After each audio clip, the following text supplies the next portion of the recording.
Hey, what's up everybody? Welcome back to the channel. Gonna go through a walkthrough of the golf cart. I didn't do in the process videos on how to do the wiring or anything like that on this golf cart because there are plenty of videos online, people doing that already, so no sense in me adding to that. But I did want to give you kind of a front to back walkthrough. So the things that were already done to this was a stretch cart. So with the stretch cart, they cut the regular golf cart in half, moved it back and added a panel so that we would have an additional seating. They also did the Rams tires, the lift, which I'll actually show you back here. It's got a Jake's lift kit in the back there. They did the running boards here and the foot controls. So what we did was we took it from being a silver golf cart with white seats and a white roof to doing all black except for the two-tone on the seats. So from the front, we changed out the headlights into these LED pod lights that you would normally put in a bumper, and then did that light bar for additional lighting when there's not a kind of street lights or anything to go off of. The front dash is essentially the same, but instead of having the pull knob for the light switch, I added this toggle switch. The cigarette lighter is still there for the 12 volt, and I wanted to leave a 12 volt outlet because my tire inflator that I take with me whenever we go to campgrounds and stuff can run off 12 volt, and that seemed like a good idea of keeping that so I can keep the tires inflated. This is the radio switch, and it has the 4 cup holders and the cubbies like you would have on any other golf cart. Here you've got, you know, your choke, your forward and reverse lever, but then I wired in this switch here for the LED light bar.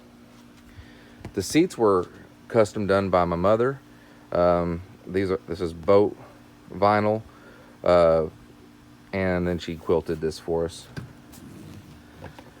In here is the storage area, and also where I have the amp and all the wiring for the radio and the LEDs.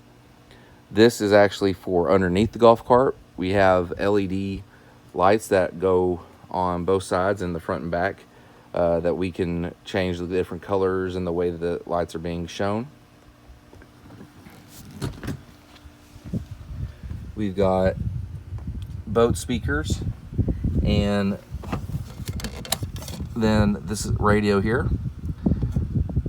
It's got USB, it's got radio, Bluetooth, and that actually has come in pretty handy.